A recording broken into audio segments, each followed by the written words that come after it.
नमस्कार, बहुत स्वागत है आप सभी का देवभूमि एक्सप्रेस में और आपके साथ मैं हूं रश कुमारी। हल्द्वानी में पीएम मोदी ने 17,500 करोड़ की 23 योजनाओं का वर्चुअली शुभारंभ किया है।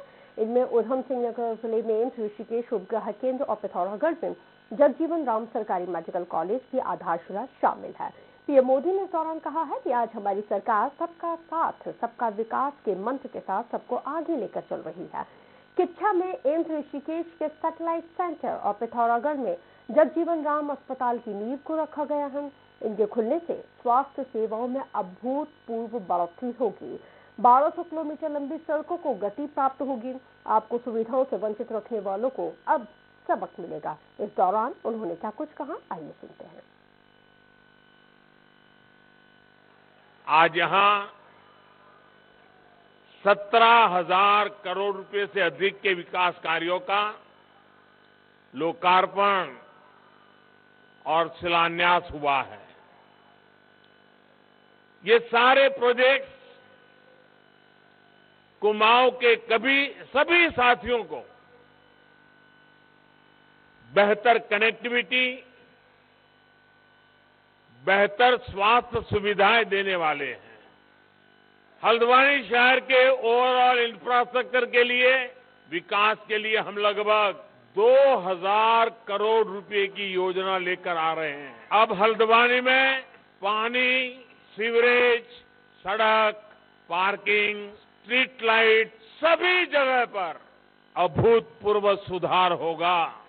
साथियों, इस दशक को उत्तराखंड का दशक बनाने के लिए तेज गति से ऐसे ही विकास कार्यों पर अनेक काम करने की जरूरत पर हमने जोर दिया है। मौके पर मुख्यमंत्री पुष्कर सिंह धामी ने कहा है कि प्रधानमंत्री मोदी के नेतृत्व में देश अपने खोए हुए वैभव को पाने की ओर अग्रसर है।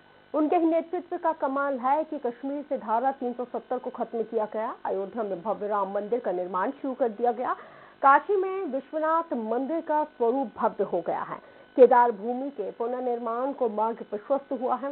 इसके साथ ही धामी ने यह भी कहा है कि कोविड आपदा को जिस तरह से पीएम मोदी ने संभाला, उससे पूरी दुनिया उनसे प्रभावित है। आदरणीय प्रधानमंत्री जी के नेतृत्व में आज भारत अपने परम वैभव को प्राप्त करने की ओर आगे बढ़ रहा है। यह आदरणीय प्रधानमंत्री जी का प्रतापी नेतृत्व का ही कमाल है कि आज जहां कश्मीर के अंदर धारा 370 का जो दाग भारतीय संविधान से मिटा है, वहीं भारत के राष्ट्र मर्यादा पुरुष भगवान श्री राम के भव्य मंदिर के निर्माण का मार्ग भी प्रशस्त हुआ है। इसके साथ साथ आज हम देखते हैं कि भव्य काशी और दिव्य काशी का जो स्वप्न पंडित मदन मोहन मालवीय जी ने देखा था, उस स्वप्न को साकार करने का काम भी आदरणीय प्रधानमंत्री जी के नेतृत्व में साकार हो रहा है। प्रधानमंत्री नरेंद्र मोदी के हल्द्वानी दौरे को बीजेपी के नेताओं ने बेहद सफल दौरा बताया है। उन्होंने कहा है कि पीएम मोदी ने स्वास्थ्य सेवाओं में अभूतपूर्व बढ़ोतरी की है। 1200 किलोमीटर लंबी सड़क बनाने से उत्तराखंड को गति भी प्राप्त होगी। उन्होंने साथ में ये भी कहा है कि कुमाऊं के विकास को एक नई रफ्तार मिलने वाली है। पूरे हल्द्वानी में बहुत उत्साह है इस बात को लेकर कि लगभग 20,000 करोड़ की योजनाएं माननीय प्रधानमंत्री ने उनका शिलान्यास किया, जिसमें हल्द्वानी के लिए विशेष करके ये आज का दिन बहुत ही अच्छा दिन है। देखिए, प्रधानमंत्री मोदी जी को उत्तराखंड से बड़ा लगाव है, बड़ा प्यार है, स्नेह है, और जब कभी भी कोई पीड़ा और आपदा आती है तो प्रधानमंत्री जी उस समय हाजिर होते हैं। और मैं कह सकता हूं कि आज का जो एक ऐतिहासिक रैला था, प्रधानमंत्री सुनने को पूरा जगह जगह से लोग आए थे। 9 वर्ष से पहले, उत्तरायणी से पहले त्योहार का तोहफा देके गए, तो प्रधानमंत्री जी का बहुत बहुत आभार, धन्यवाद। हल्द्वानी के विकास के लिए 2,000 करोड़ की योजनाएं उन्होंने आज हमको दी हैं। हल्द्वानी पहुंचे प्रधानमंत्री नरेंद्र मोदी के दौरे को कांग्रेस ने निराशाजनक बताया है। प्रदेश उपाध्यक्ष ने इस दौरान कहा है कि कई ऐसी घोषणाएं हैं जिनकी नींव यूपीए सरकार के कार्यकाल के दौरान रखी गई थी। वहीं राज्यपाल के मंच को साझा करने पर भी कांग्रेस ने आपत्ति यहां पर व्यक्त की है। सुरेंद्र कुमार ने कहा है कि राज्यपाल एक संवैधानिक पद है और प्रधानमंत्री मोदी की चुनावी रैली में मंच साझा करना गैर संवैधानिक है। उन्होंने कहा है कि कांग्रेस इस पर कड़ी आपत्ति जाहिर करती है और राज्यपाल को ऐसे कार्यक्रमों से बचने की सलाह भी देती है। प्रधानमंत्री जी ने जितनी घोषणाएं 17,000 करोड़ की जो बताई जा रही है वो तो जुमलेबाजी है, चुनावी घोषणाएं हैं। 4.5 वर्ष तक आप सोए रहे और अब अचानक आपको 17,500 दराज में पड़े हुए रुपया मिल गया कि आपने उनकी घोषणाएं कर दी, शिलान्यास कर दिया। अब तक कहां सोए हुए थे? चलिए आगे बढ़ेंगे, बात करेंगे। मुख्यमंत्री पुष्कर सिंह धामी ने कालाढूंगी की नहर में स्वदेशी सरफेस हाइड्रोकाइनेटिक टरबाइन का निरीक्षण किया है। इसी दौरान सीएम धामी ने बताया है कि पवलगढ़ में सरफेस टरबाइन के 5-5 किलोवाट के टरबाइन आत्मनिर्भर भारत को चरितार्थ करेगा, जिससे किसानों को बिजली की आपूर्ति सुचारू रूप से हो सकेगी।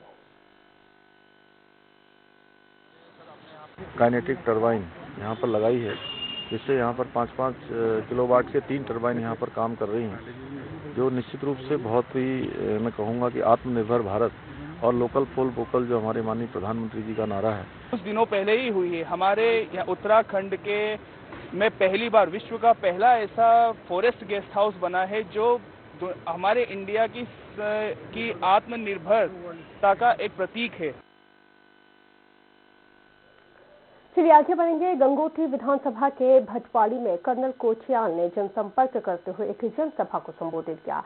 भटवाड़ी में आप कार्यकर्ताओं और लोगों ने कर्नल कोठियाल का जोरदार स्वागत किया है। भटवाड़ी में आपकी रैली में भारी संख्या में मातृशक्ति और युवाओं ने शिरकत की। इस दौरान कर्नल कोठियाल ने कहा कि सरकार बनने के बाद फौज में अधिकारी बनाने की ट्रेनिंग दी जाएगी। उन्होंने ये भी कहा है कि आपके जनसैलाब के आगे बीजेपी की बौखलाहट साफ देखी जा रही है। आपको ये भी बता दें कि कोठियाल ने यह भी कहा है कि यह युद्ध है और इस युद्ध को हम हर हाल में जीतेंगे। और सबसे पहले जोश कब शुरू हुआ? जब मेरे को दिखा बीजेपी और कांग्रेस आउट हो रही है, पता जोश ही जोश आ रखा है। और सबसे पहले जोश कब शुरू हुआ? जब मेरे को दिखा आम आदमी की लहर है ये, भ्रष्टाचार को तोड़ देंगे, उस गीत के साथ में इतनी बड़ी जनता, इतनी बड़ी लहर चल रही। और लोकतंत्र में जब इतनी बड़ी लहर चलती है तो ये बीजेपी कांग्रेस इनके बस का ना कुछ नहीं होता। उत्तराखंड विधानसभा चुनाव में प्रत्याशियों के नामों की घोषणा को लेकर दिल्ली कांग्रेस कार्यालय में एक बैठक का आयोजन किया गया। बैठक में बताया गया है कि करीब 25 लोगों के नाम तय किए जा चुके हैं। हालांकि कांग्रेस ने अभी तक अपने पत्ते नहीं खोले। कौन किस विधानसभा सीट से चुनाव लड़ेगा, माना तो ये भी जा रहा है कि हरीश रावत और यशपाल आर्य किस सीट से चुनाव लड़ेंगे, इस पर भी अभी कोई फैसला नहीं लिया गया है।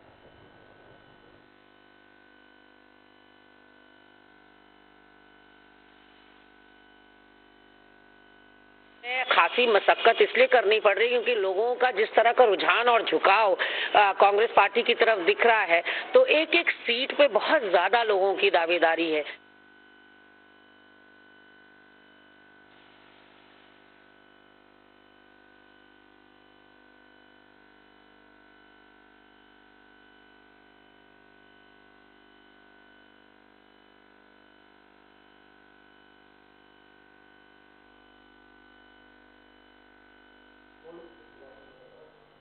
वक्त एक ब्रेक का है।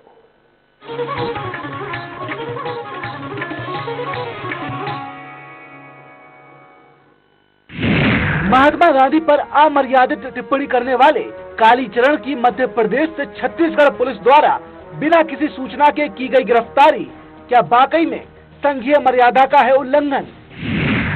कालीचरण की गिरफ्तारी पर आमने सामने आई मध्य प्रदेश और छत्तीसगढ़ सरकार में किसकी बातें हैं तथ्यपूर्ण और क्या सियासी जोर आजमाइश के चलते गिरफ्तारी पर मचा है गदर? जनता मांगे जवाब में आज कालीचरण इन कस्टडी, शाम 7 बजे एसपी त्रिपाठी के साथ। खुदी को आजमाया है, अंदाज आया भी मैं हूँ शुद्ध प्लस पान मसाला। फाड़ेंगे भी लिखेंगे भी खेलेंगे और कूदेंगे भी, फ्यूचर भी बनाएंगे खुद का और देश का। बदल देंगे पलट देंगे दिखाएंगे बदल कर, दिखाएंगे चमक कर, हाँ चमक कर। आइडिया की साइंस को हम समझेंगे, इकोनॉमी का गणित भी हम लगा लेंगे, तभी तो स्टार्टअप की दुनिया के मास्टर हम कहलाएंगे। बदल देंगे पलट देंगे दिखाएंगे बदल कर, दिखाएंगे चमक कर, हाँ चमक कर। नौकरी की लाइन में लगना नहीं, नौकरी का इंटरव्यू लेना यही, आइडिया के दम पर आओ नया इतिहास लिख देंगे। बदल देंगे पलट देंगे दिखाएंगे बदल कर, दिखाएंगे चमक कर, हाँ चमक कर। क्योंकि बिजनेस ब्लास्टर्स आ गया है अब हम तक। दिल्ली सरकार के स्कूलों के 3 लाख बच्चे, 51,000 से ज्यादा बिजनेस आइडियाज और दिल्ली सरकार की ओर से 60 करोड़ का सीड कैपिटल। ये है दुनिया का सबसे बड़ा स्टार्टअप प्रोग्राम बिजनेस ब्लास्टर्स, आपके टीवी चैनल्स पर। जब पशुओं को मिलेगा प्यार और मिल्को मोर पशु आहार तो दूध बहेगा, मुनाफा बढ़ेगा। मिल्को मोर पशु आहार।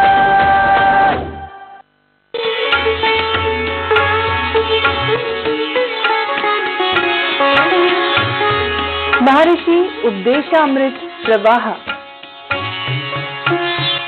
देखिए स्वराज एक्सप्रेस में प्रतिदिन प्रातः 6:30 बजे से।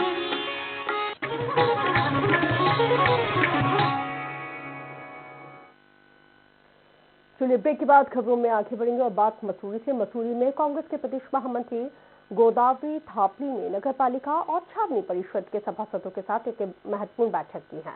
उन्होंने आगामी साल 2022 के विधानसभा चुनावों में कांग्रेस का साथ देने की अपील की है। इसके साथ ही भाजपा सरकार पर निशाना साधते हुए सरकार को पूरी तरह से फेल बताया। प्रदेश महामंत्री ने इस दौरान कहा है कि महंगाई, भ्रष्टाचार, बेरोजगारी अपने चरम पर है। उन्होंने कैबिनेट मंत्री गणेश जोशी पर भी गुमराह किए जाने का आरोप लगाया है। साथ ही ये भी कहा है कि कैबिनेट मंत्री का 10 साल का रिपोर्ट कार्ड जनता तक नहीं पहुंचने का भी आरोप लगाया गया है। यहाँ पर जो मसूरी के नगर पालिका और छावनी परिषद के सभी मान्य सभासदों को यहाँ पर सहयोग हेतु बुलाया गया था, तो सभी ने हमें समर्थन देने का आश्वासन दिया कि जो आगामी चुनाव आ रहा है 2022 में विधानसभा का, उसमें हम सहयोग। पौड़ी विधानसभा सीट से पूर्व आईएएस सुंदरलाल मोयाल ने कांग्रेस की टिकट से अपनी दावेदारी को पेश कर दिया है। उन्होंने ये भी कहा है कि वो पिछले 16 से 17 सालों से लगातार कांग्रेस पार्टी की सेवा करते आ रहे हैं। इसके साथ ही विधानसभा क्षेत्र का भ्रमण भी लगातार कर रहे हैं और कांग्रेस को मजबूत करने में जुटे हुए हैं। उन्होंने ये आगे ये भी कहा है कि उनके इस दौरे से कांग्रेस पार्टी को सीधे लाभ मिलेगा। पूर्व आईएएस ने यह भी कहा है कि पौड़ी विधानसभा चुनाव में यदि उनको एक बार मौका दिया जाता है तो इस सीट पर कांग्रेस की जीत सुनिश्चित है। लोगों का मुझे मिल रहा है, तो मैंने जो पिछले 16-17 साल काम किया है उसका वास्तव में मुझे बड़ा लाभ हुआ और मुझे भी संतुष्टि है कि मेरा हर घर में मेरा नाम है। चलिए खबर देहरादून से, जहां पर प्रत्याशी उत्तराखंड क्रांति दल में भी अपना राजनीतिक भविष्य अब तलाशने लगे हैं और यही वजह है कि आए दिन लोग यूकेडी में शामिल हो रहे हैं। उत्तराखंड क्रांति दल ने अभी तक अपने 16 प्रत्याशियों की लिस्ट को जारी कर दिया है और जल्द ही दूसरी सूची को जारी किया जाएगा। यूकेडी के केंद्रीय महामंत्री ने बताया है कि सभी 17 सीटों के लिए प्रत्याशियों के आवेदन प्राप्त हो चुके हैं और जल्द ही अन्य प्रत्याशियों के नामों का ऐलान कर दिया जाएगा। अध्यक्ष श्री काशी सिंह यारी जी ने 16 सीटों पर प्रत्याशी घोषित कर दिए और उत्तराखंड के विधिवत प्रत्याशी हो गए हैं और अभी 54 सीटों पर हमने प्रत्याशी घोषणा करनी है और सभी 54 सीटों पर हमें प्रत्याशी। उत्तराखंड के काशीपुर पहुंचे किसान नेता राकेश टिकैत ने कहा है कि संसद और सड़क के बीच की खाई खत्म होना चाहिए, जिसके लिए हम हमेशा लड़ाई लड़ते आ रहे हैं और लड़ते रहेंगे। टिकैत ने आगे कहा है कि किसान सड़कों पर अगर डोसा बर्गर खाता है तो नेताओं को आखिर उनके को क्यों दर्द होता है। किसान अन्न पैदा कर सकता है, उसका अधिकार है कि वो बर्गर भी खाए और अन्य तरह की चीजों को भी ग्रहण करें। टिकैत ने आगे कहा है कि हमारा संगठन संसद में बैठने के लिए नहीं है, वो सड़क पर बैठने के लिए है।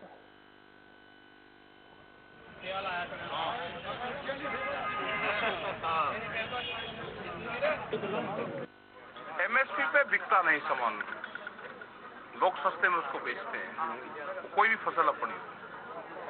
लेकिन अगर जमीन बेचना चाह तो जमीन रात के अंधेरे में भी बिक जाएगी। लेकिन उसमें पैदा होने वाली फसल नहीं बिकती। ये बड़ी दिक्कत है। फर्द वो कागज पत्तर जो जमीन के चाहिए वो देने में दिक्कत कर रहे हैं। हरिद्वार में कांग्रेस नेता संजीव चौधरी ने टिकट पाने के लिए व्यापारी संगठन का सहारा ले लिया है और प्रेस क्लब में पत्रकारों से मुखातिब होते हुए संजीव चौधरी ने कहा है कि उनके संगठन प्रदेश व्यापार मंडल में सभी राजनीतिक दलों के लोग जुड़े हुए हैं। जो भी पार्टी संगठन से जुड़े हुए व्यापारी नेता को टिकट देगी, संगठन उनको अपना समर्थन देगा। हमारे व्यापारी नेताओं को टिकट देगी, हमारा व्यापार मंडल और हमारे पूरे प्रदेश के व्यापारी उसी पार्टी का साथ देंगे। मुझे टिकट ना दे, कांग्रेस किसी दूसरे व्यापारी नेता को दे दे, कांग्रेस बीजेपी किसी व्यापारी नेता को टिकट दे दे। हमारी डिमांड तो यह है, जो पार्टी हमें टिकट देगी, हमारा व्यापारी पूरे प्रदेश में उसका साथ। सितारगंज के मुख्य चौराहे पर समाजवादी पार्टी के कार्यकर्ताओं ने पीएम मोदी वापस जाओ के नारे लगाते हुए पुतला दहन किया। सपा पार्टी के कार्यकर्ताओं ने पीएम मोदी पर आरोप लगाते हुए कहा है कि पीएम ने नौजवानों को रोजगार देने की बात का जिक्र किया था, सरकारी नियुक्तियां भरने के लिए कहा था, पेट्रोल डीजल के दाम कम किए जाने का वादा किया गया था, लेकिन केंद्र सरकार अपने सभी वादों पर खरी नहीं उतरी और केंद्र सरकार ने जनता के साथ धोखा किया है। ये केवल इनके चुनाव आ गए, इनका घोषणाएं चल रही हैं और इन्होंने वादा किया था 2017 के आम चुनाव के पहले कि हम उत्तराखंड में भय मुक्त सरकार देंगे। उस भय मुक्त सरकार क्या ये उदाहरण है कि पिछले 2 सालों में केवल एक जिले उधमसिंह नगर जिले में 281 मर्डर हुए। कौन सी भय मुक्त सरकार इन्होंने देने का काम किया? कैबिनेट मंत्री सुबोध उनियाल के विवादित बयान के बाद आप पार्टी ने विरोध प्रदर्शन किया और मंत्री उनियाल का पुतला जलाया है। आप नेता यूनुस चौधरी ने कहा है कि कैबिनेट मंत्री उनियाल ने प्रदेश की जनता का अपमान किया है। आप नेता ने कहा कि उनियाल का प्रदेश भर में आप पार्टी विरोध करेगी। भारतीय जनता पार्टी की सरकार के कैबिनेट मंत्री सुबोध उनियाल जी ने हमारे प्रदेश की जनता को यह अपमानित किया गया।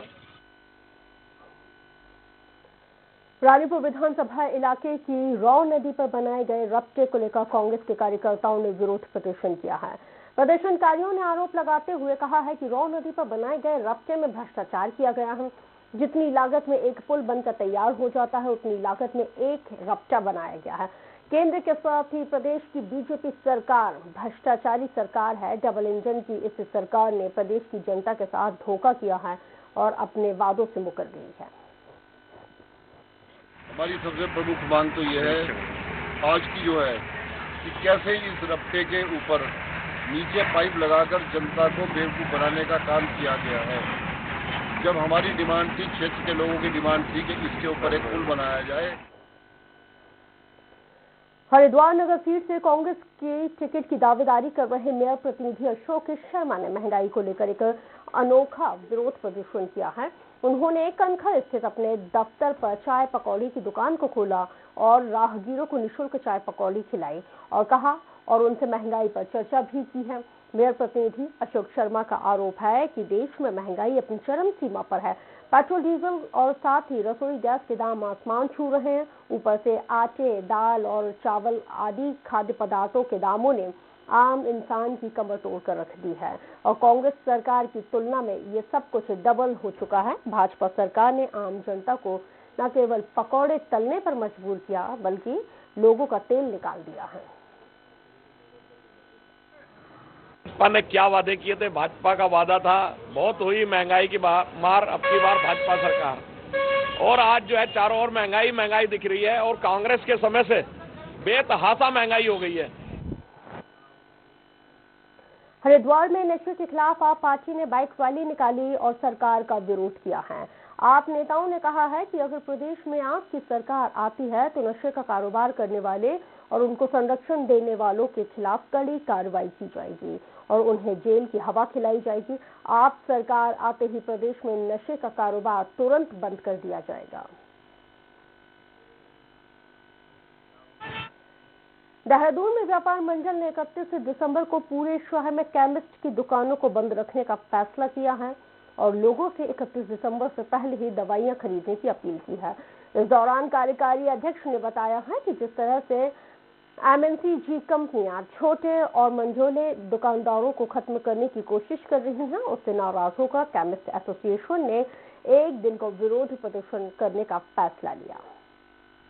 इस तरीके से मल्टीनेशनल कंपनियों के द्वारा अभी तक ऑनलाइन के साथ साथ अब स्टोर खोलकर भी कस्टमरों को माल बेचना शुरू किया जा रहा है और अनैतिक व्यापार वहां पर किया जा रहा है। इसके खिलाफ विरोध के तौर पर कल देहरादून की सभी केमिस्ट की दुकानें बंद रहेंगी और वहां पर एक विरोध प्रदर्शन जीएमएस रोड के ऊपर किया जाएगा। पिथौरागढ़ में नेपाल सीमा से सटे हुए बलतड़ी गांव के लोग भूस्खलन की वजह से खासे परेशान हैं। जो लगातार भूस्खलन से परेशान हो रहे हैं, ग्रामीणों का कहना है कि बारिश की वजह से भूस्खलन होता है और सड़कें जाम हो जाती हैं। लोगों को कई तरह की दिक्कतों का सामना करना पड़ता है। अधिकारी और नेता सिर्फ आश्वासन देते हैं, मामले में कुछ नहीं करते। पिछले 2 वर्षों से जो है मनरेगा के काम जो है कि यहाँ पे कोई भी मनरेगा की योजना नहीं आई है और गैस सिलेंडर ऑनलाइन नहीं हो पा रहे हैं, जिससे कि वो हमें सिलेंडर जो 900 में मिलना चाहिए था वो सिलेंडर हमें जो है 1500 से 2000 रुपये में मिल रहा है। हरिद्वार के थाना सिडकुल में एसएसपी डॉक्टर योगेंद्र सिंह रावत ने स्थानीय नागरिकों की समस्याओं के लिए एक बैठक का आयोजन किया, जिसमें एसएसपी ने स्थानीय नागरिकों से उनकी समस्याओं पर चर्चा की, उनकी समस्याओं का समाधान भी किया। इसके साथ ही बैठक में आए स्थानीय नागरिकों से क्षेत्र में होने वाली तमाम समस्याओं पर अंकुश लगाने के लिए समाधान के विषय पर सुझाव भी मांगे। सिडकुल थाने पर जो सिडकुल थाना क्षेत्र के गणमान्य नागरिक हैं उनके साथ एक मीटिंग मेरे द्वारा ली गई, जिसमें कि उनकी समस्याएं, उनके विचार और उनके सुझाव, इन तीनों को आमंत्रित किया गया। जो समस्याएं ऐसी थी जिनका त्वरित निदान हो सकता है उनका यहीं पर निदान किया गया, बाकियों के लिए निर्देशित किया गया है। चलिए अब खबर रुद्रप्रयाग से, जहां पर हिमालयी भूभाग के साथ ही सीमांत इलाकों में बर्फबारी होने की वजह से काश्तकारों के चेहरे खिल उठे। ऊंचाई वाले इलाकों में बर्फबारी होने से काश्तकारों की फसलों को एक नया जीवन प्राप्त हुआ। बर्फबारी होने की वजह से मिनी स्विट्जरलैंड चौपटा दुग्गल बिच्चा के बीच यातायात बाधित हो गया है। यही नहीं, घाटी में लगभग 3 दर्जन पर्यटकों के वाहन भी फंसे हुए हैं। चौपटा में जैसे कि सभी जानते हैं, नए साल पे बर्फबारी का आनंद उठाने के लिए काफी पर्यटक आते हैं, तो इसमें फॉरेस्ट से और पुलिस विभाग से समन्वय स्थापित करते हुए ट्रैफिक की और यदि बर्फबारी हो जाती है तो सड़कें खुलवाने की पीडब्ल्यूडी के माध्यम से इसमें व्यवस्था की जाती है। चलिए देवभूमि एक्सप्रेस में इतना ही, दीजिए इजाजत।